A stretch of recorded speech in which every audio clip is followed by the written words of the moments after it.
Mesdames et messieurs, bonsoir. Merci d'être avec nous pour vous informer les titres de l'actualité. Audience à la primature, le Premier ministre, chef du gouvernement, a reçu ce vendredi le groupe des 5 conduit par le coordonnateur résident des Nations Unies. Ils ont réitéré leur détermination à soutenir la transition en cours. Nommé par décret du président du CNRD comme DG de la RTG, Fana Souma a été installé dans ses fonctions ce vendredi. À suivre dans ce journal. À Pita, le préfet multiplie les prises de contact avec les populations des sous-préfectures relevant de sa juridiction, une occasion pour lui de véhiculer des messages de paix, d'unité nationale pour une transition apaisée. C'est au premier titre. Encore une fois, bonsoir et bienvenue à tous. Les officiers de l'armée de terre et de l'air récemment nommés au poste de commandement de la Grande Muette ainsi que les préfets de Sigiri et de Massanta ont prêté serment cet après-midi au palais Mohamed V. C'était au cours d'une rencontre avec le président de la transition, chef de l'État, le colonel Mamadi Doumbouya. Ils ont prêté serment sur l'acte d'engagement sur l'honneur et la déclaration d'absence de conflit d'intérêts. Tous s'engagent à respecter et à faire respecter la charte de la transition. Nous y reviendrons dans nos prochaines éditions.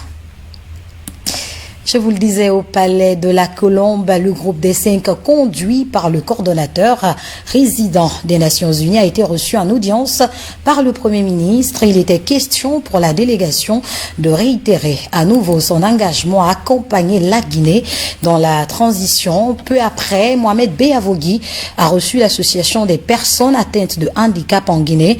À ce niveau, l'échange a porté essentiellement sur le soutien des actions entreprises par cette couche. Hadi Kamara, bureau de presse de la primature. Le groupe des 5 composé des Nations Unies, l'Union européenne, la CEDEAO, les États-Unis et la France se mobilisent pour soutenir la Guinée dans cette période de transition. L'entretien avec le Premier ministre Mohamed Beavogui porte sur les possibilités de renforcer le partenariat pour permettre au CNRD de relever les défis liés au développement, à la réconciliation nationale et à la refondation de l'État. C'est un groupe qui a été constitué officiellement en 2017 par décret et qui se rencontre régulièrement pour harmoniser nos positions, pour échanger sur la situation politique en particulier, qui a eu un rôle important à jouer dans le passé, lorsqu'il y a eu des crises politiques, électorales, etc. Et qui aujourd'hui, évidemment, dans le cadre de la transition, a souhaité se réunir en tout premier lieu avec le Premier ministre pour échanger sur les avancées, les actes qui ont été posés dans le cadre de la transition, et puis échanger sur des points qui me paraissaient importants pour accompagner les autorités, surtout les Guinéennes et les Guinéens, dans cette période de transition. Nous avons échangé sur des points particuliers du chronogramme liés à cette transition, de la constitution du CNT, et nous avons eu un excellent échange avec le Premier ministre et le ministre des Affaires étrangères.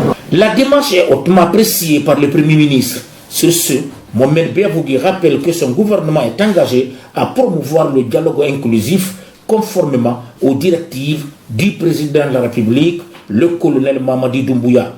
Juste après le groupe des 5, le chef du gouvernement a reçu en audience les associations des personnes handicapées.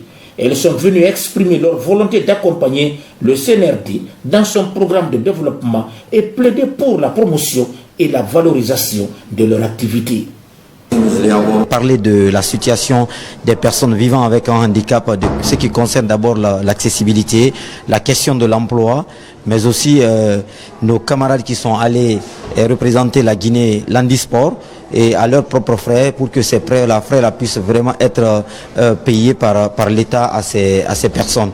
Et déjà, c'est une bonne chose. Monsieur le Premier ministre nous a rassuré qu'une étude sera lancée pour que la situation des personnes vivant avec un handicap soit comprise en Guinée et que vraiment des solutions puissent être trouvées dans ce sens.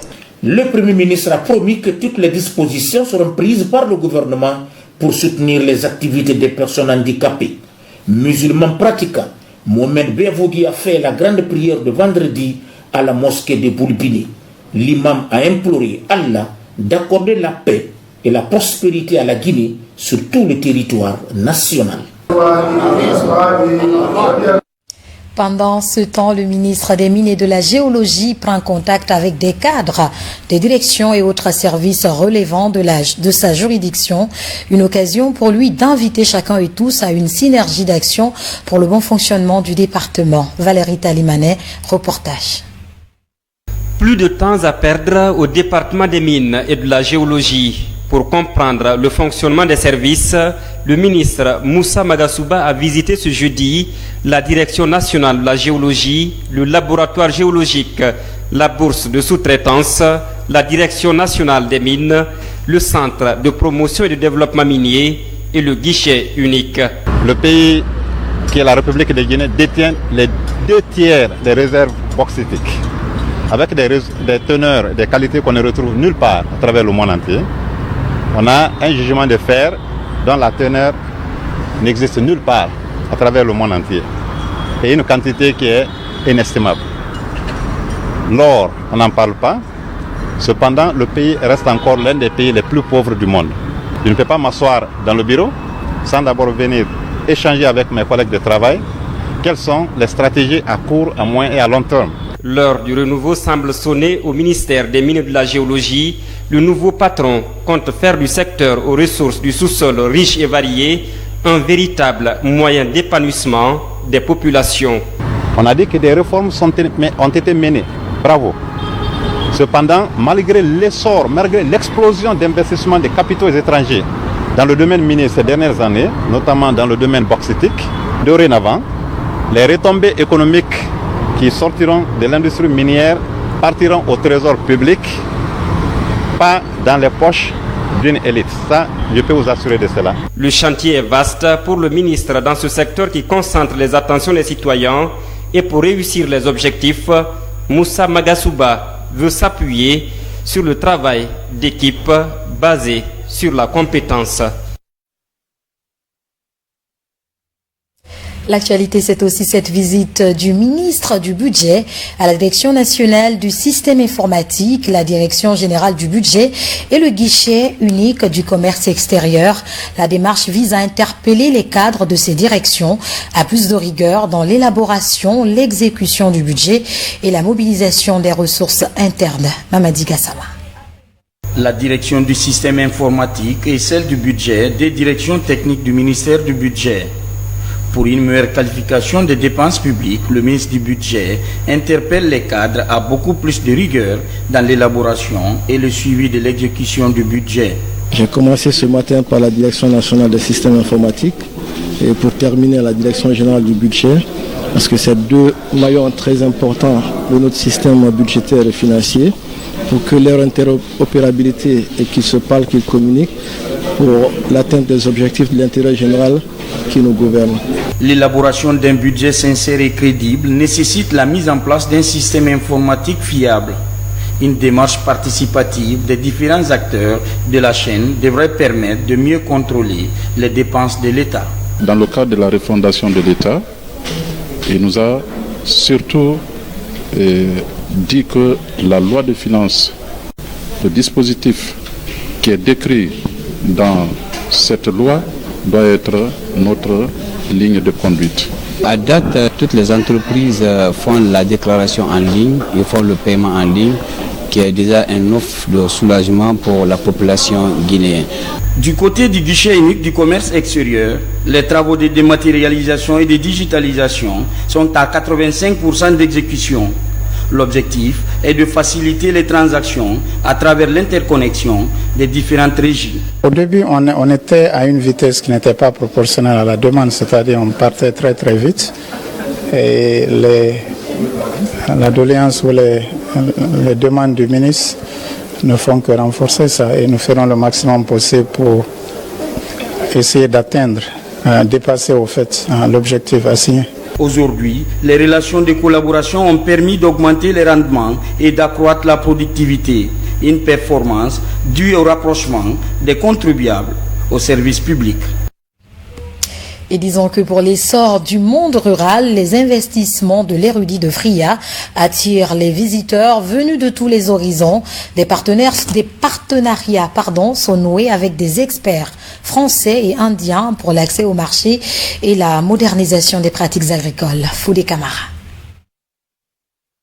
À Fria, la plantation et la ferme avicole de l'érudit agriculteur deviennent de véritables parcs d'attractions.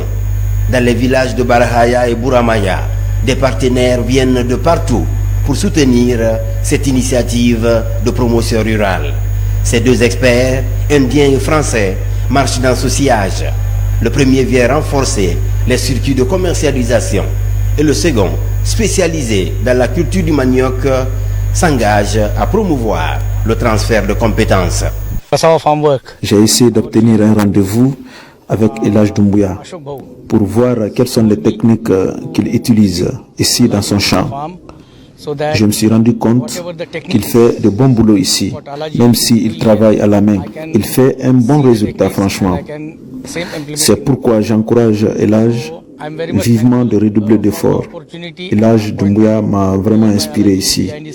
Je suis un spécialiste, je reconnais, mais je pense que je vais prendre quelques techniques ici et expérimenter cela chez moi.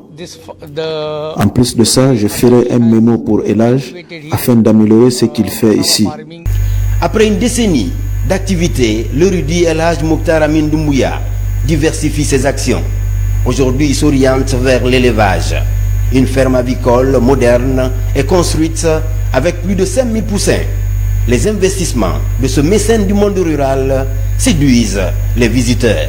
Il n'est pas qu'un entrepreneur qui réussit, il est aussi un philanthrope. C'est quelqu'un qui s'occupe très bien de ses salariés, c'est quelqu'un qui finit les projets, c'est quelqu'un qui les mène du début à la fin. Il n'a pas peur de mettre les mains dans la terre, il n'a pas peur de suivre, il n'a pas peur d'être au début, au milieu et à la fin du projet. Quand je vois la qualité des bâtiments qu'il a fait développer en seulement 6 mois, de mémoire, je n'ai jamais vu ça ici en Guinée en tout cas. Je lui disais même que chez moi en France, on avait du mal à aller aussi vite. Professeur français est venu, un professeur qui dispense le cours de marketing à France, qui est venu aussi 2 fois voir vraiment la réalité de ce qu'on fait. Il a apprécié et qu'il a fait beaucoup de très bonnes propositions pour moi à ce qui concerne pour le développement de l'élevage. Alors au niveau de l'agriculture aussi, je remercie très bien le groupe Topaz qui a envoyé ses grands experts aussi pour venir s'accueillir réellement la réalité de la plantation Baraka et de la variété Baraka aujourd'hui qui pèse de 18 kg, 16 kg, 8 kg, 9 kg, 11 kg. Ça c'est une fierté pour notre pays. C'est une fierté aussi pour tous les Guinéens, comme quoi que si vous partez à la base de l'agriculture, Dieu vous accompagnera. Dans ce complexe agropastoral, ce nouvel axe de partenariat vient conforter la dynamique de l'agrobusiness. Principal enjeu, apporter de la valeur ajoutée pour conforter le segment de l'accès au marché. Je vous le disais également dans les titres, le tout nouveau directeur général de la radiodiffusion télévision guinéenne a été installé dans ses fonctions ce vendredi. Les travailleurs ont massivement pris part à la cérémonie. Fanassouma se dit conscient de la lourde responsabilité qui vient de lui être confiée. Mounir Paris. Depuis 2 jours, c'est l'effervescence à la radiodiffusion télévision guinéenne. Après plus de 3 décennies à la RTJ, le célèbre présentateur Fanassouma bénéficie de la confiance des nouvelles autorités de la transition et prend les rênes de la maison mère. La vedette de la télévision nationale connaît les défis de la maison mère et pour les relever, il tend la main à ses collaborateurs et surtout aux nouvelles autorités de la transition. Aujourd'hui, vous le savez plus que moi, la concurrence est rude et la technologie avance à une vitesse exponentielle. L'aventure s'annonce donc difficile, certes, mais pas impossible. Voilà pourquoi nous sollicitons de l'appui du président de la République, le chef suprême des armées, le colonel Mamadi Doumbouya et de son gouvernement, afin de nous doter de moyens conséquents pour que la RTG reprenne sa place de média leader de la sous-région. Oui, c'est réalisable avec le concours de tout un chacun. car seuls les plus intelligents, passionnés et courageux feront cette aventure, parce que nous sommes tenus par l'obligation des résultats. Mesdames et messieurs, chers invités, chers collaborateurs, je vous tends la main fraternelle. Nous ferons le chemin ensemble, dans la discipline, avec pour seule et unique mission, servir la nation. Il faut rompre avec les vieilles pratiques. La RTG doit redevenir cette famille que nous avions connue. La RTG doit pouvoir tout simplement rester proche des auditeurs et téléspectateurs. L'homme de médias que nous sommes doit toujours être au service du public. Je prends la parole ici pour inviter toutes les travailleuses et tous les travailleurs de la direction générale de la radio-télévision guinéenne pour les dire de reconnaître désormais en M. Fanasouma, journaliste, l'autorité du directeur général de la radio-télévision guinéenne. Aux environs de 18h, les choses sérieuses commencent. Fanasouma Ntafana pour les intimes est installé dans ses fonctions sous les yeux de la ministre Rosupola Prissemou et d'autres cadres du département de la communication. Ce geste de son Excellence, Monsieur le Président de la République, chef de l'État, le colonel Mamadi Doumbouya, de Monsieur le Premier ministre, chef du gouvernement, et de Madame la ministre de l'Information et de la Communication, au-delà d'une simple joie, est un grand défi pour nous travailleurs de la RTG. Aujourd'hui, nous mesurons l'enjeu d'accompagner les nouvelles autorités dans leur noble mission de rassembler tous les Guinéens, de poser les vraies bases de développement de notre pays, d'instaurer une démocratie qui offrira à la Guinée une justice et des institutions fortes. Être au service de la nation, ce n'est pas facile. Disons merci à M. Savani. Félicitations à Monsieur le nouveau directeur général.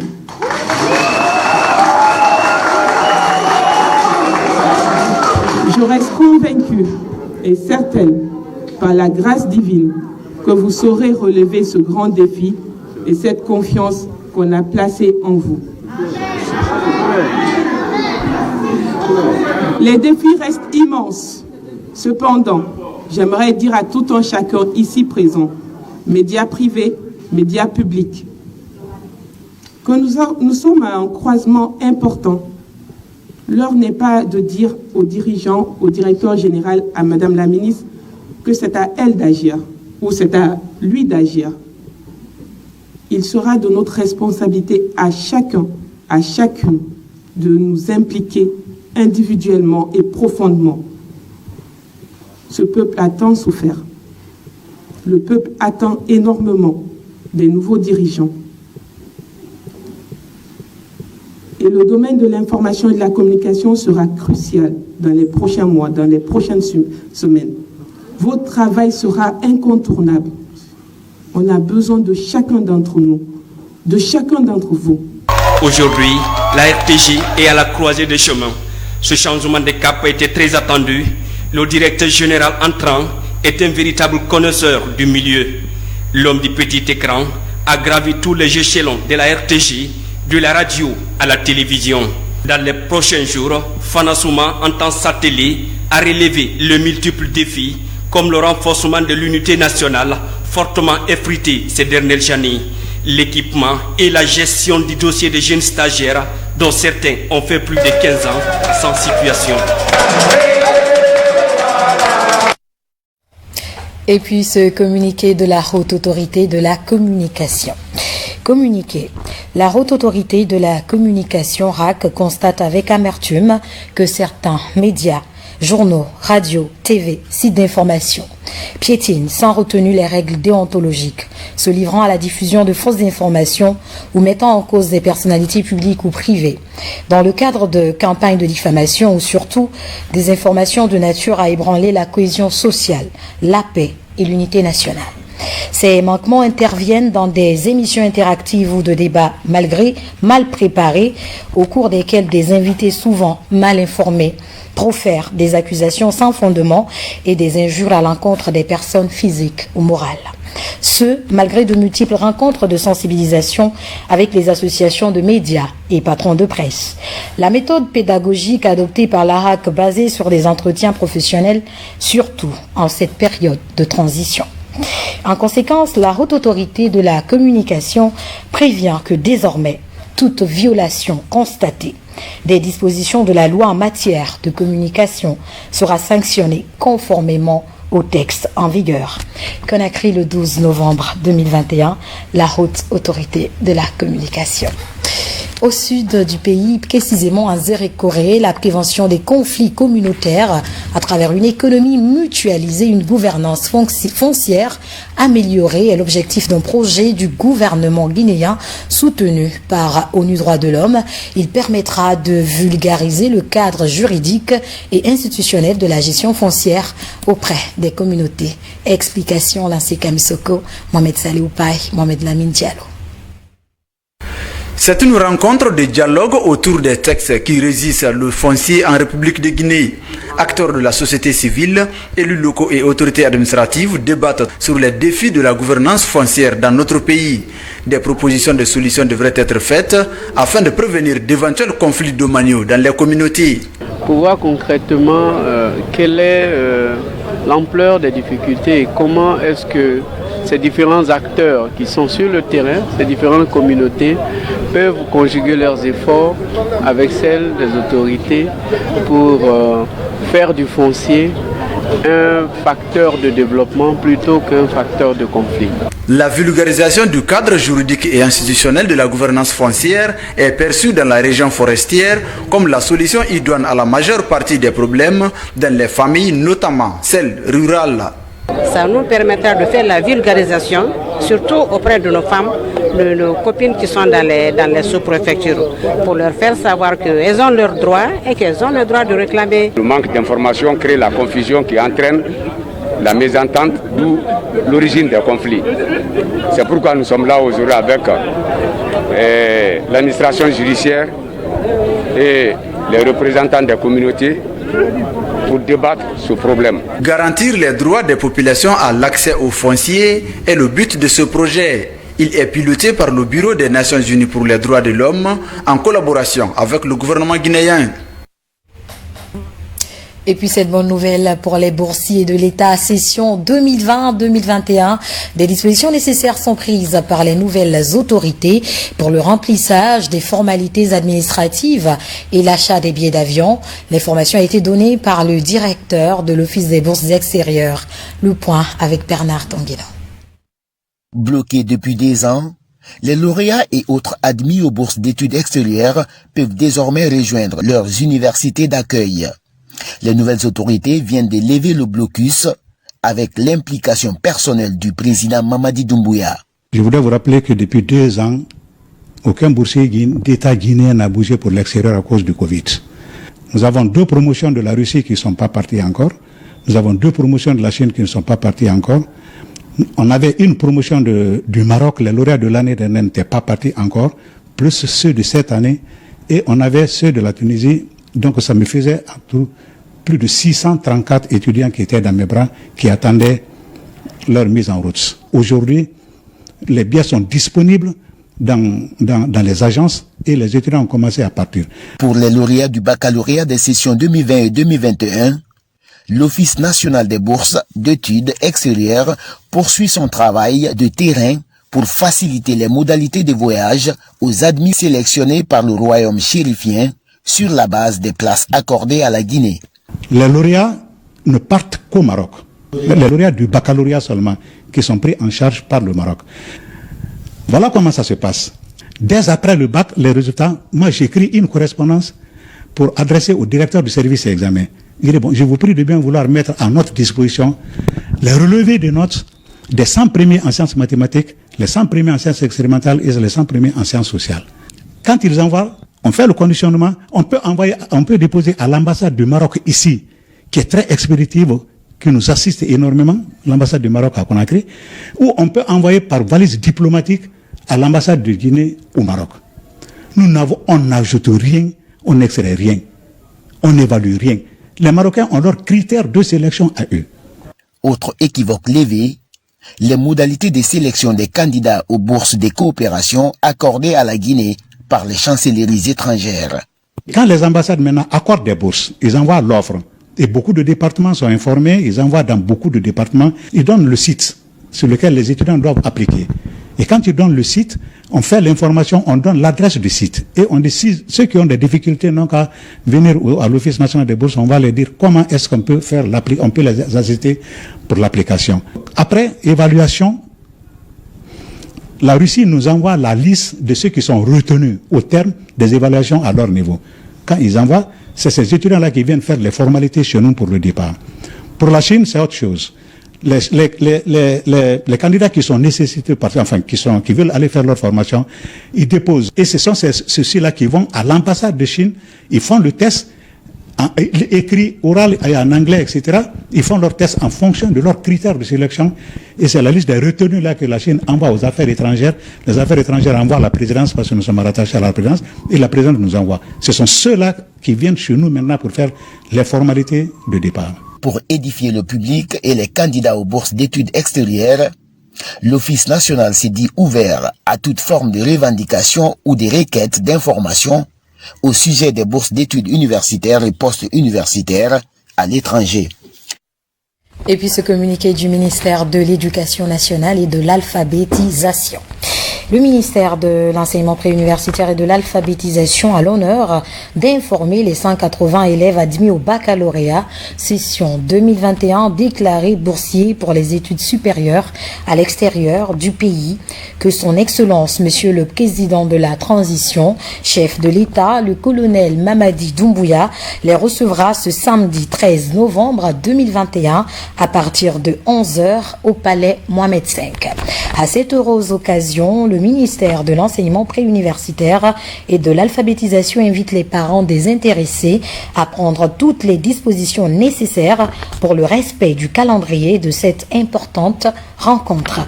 Conakry, le 12 novembre 2021, le ministre Guillaume Awing.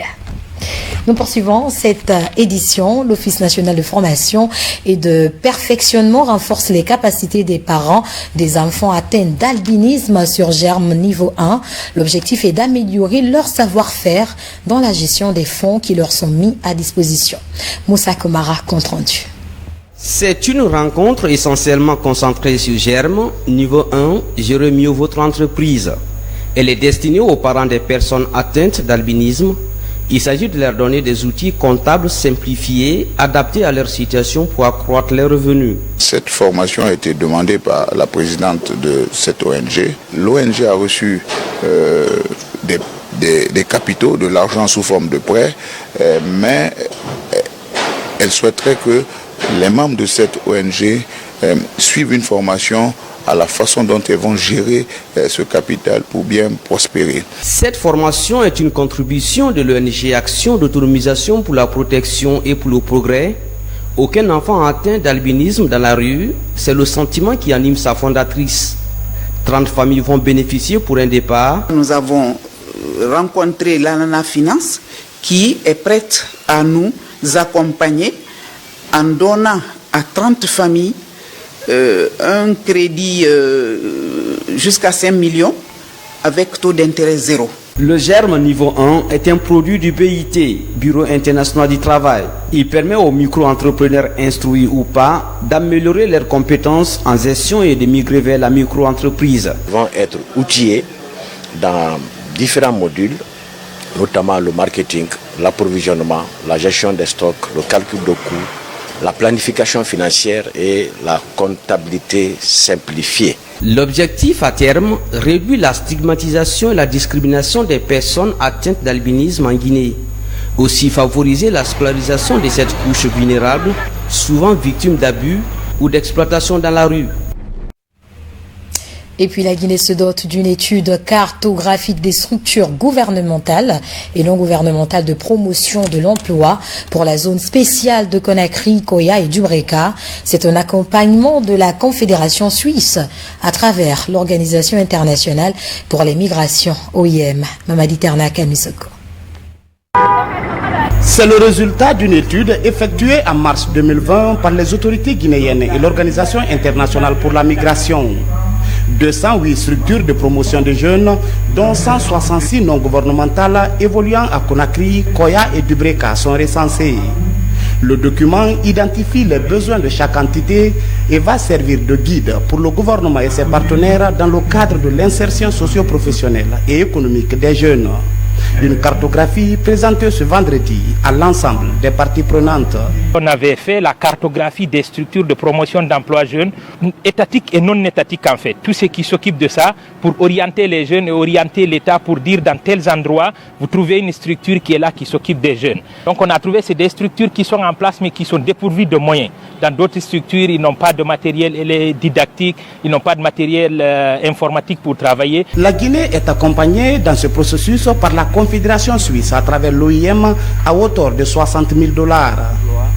Un programme ambitieux qui, au-delà de créer de l'emploi, lutte contre la migration irrégulière. Cette étude permettra de ressortir l'implication des structures dans la promotion de l'employabilité et l'auto-emploi des jeunes dans les 5 communes de Conakry et les communes de Koya et Dubreka. Les projets de l'emploi des jeunes font partie de l'appui constant de l'OIM Guinée à l'État guinéen dans le cadre des engagements pris dans la mise en œuvre du Pacte mondial pour les migrations sûres, ordonnées et régulières.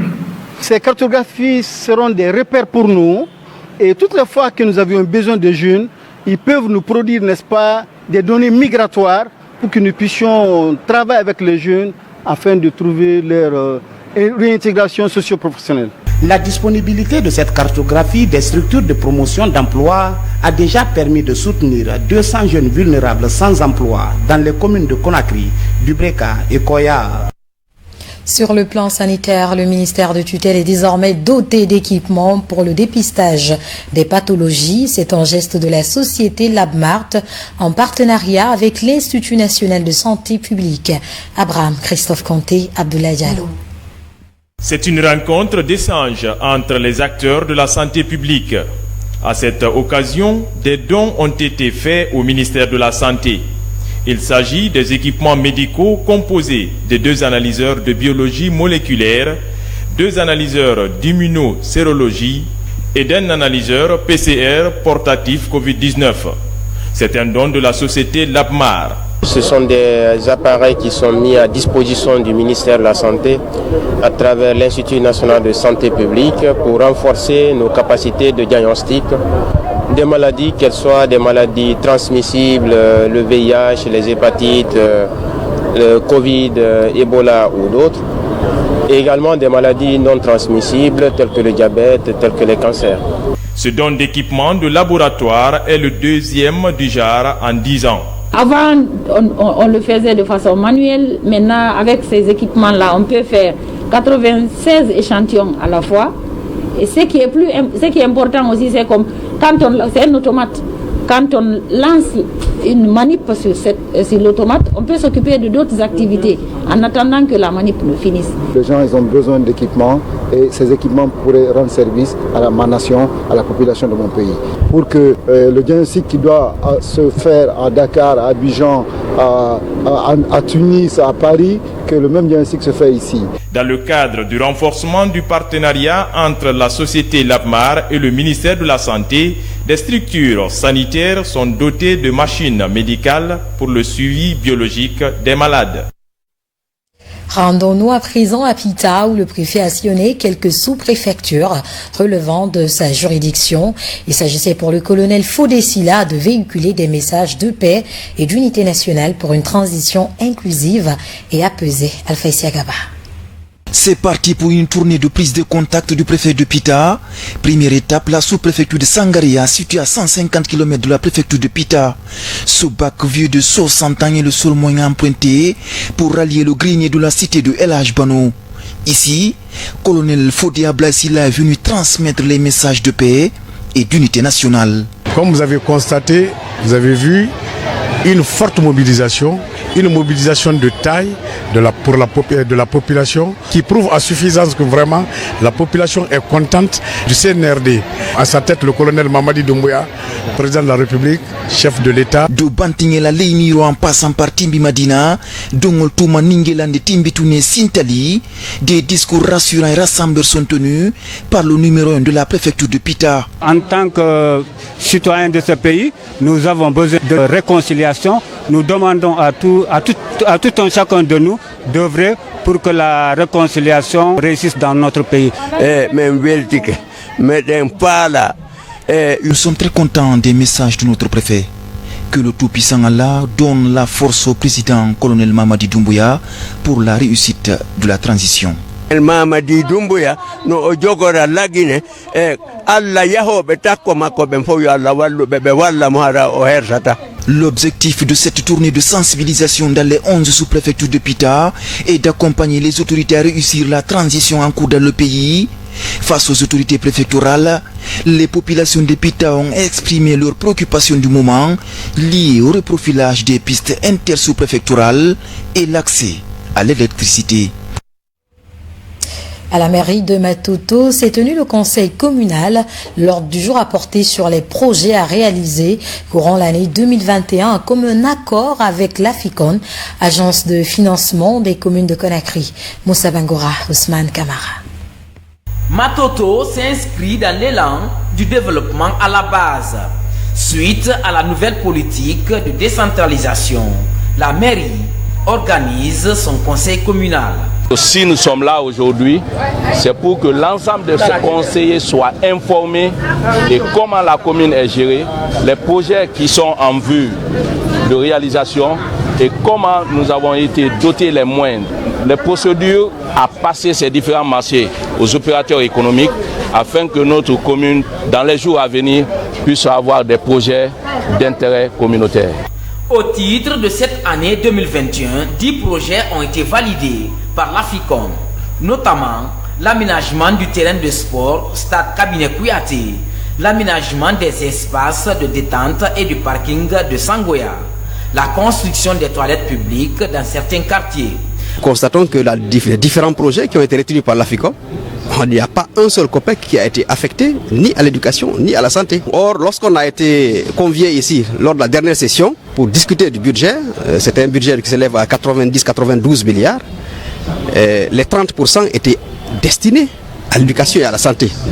Alors si l'AFICOM doit intervenir dans notre commune, elle doit tenir compte justement de l'aspiration des différents conseillers, de l'aspiration de la population. Au niveau de notre collectivité locale aussi, nos priorités étaient de construire des écoles, un centre de santé. Dans le cadre de l'autonomisation des femmes aussi, de la couche féminine, on voulait construire un centre de fumage. Déjà, les appels d'offres sont lancés et les procédures de passation de marché sont en cours avant la mise à disposition des fonds par l'AFICON. Un montant qui s'élève à plus de 16 milliards de francs guinéens. Et pour finir, les délégués du CNRD auprès des communautés multiplient des rencontres avec des sages. Aujourd'hui, ils ont été accueillis par le patriarche Baga à Conakry. Il a été question de solliciter son soutien pour la réussite de la transition en cours. Bakari Bamba.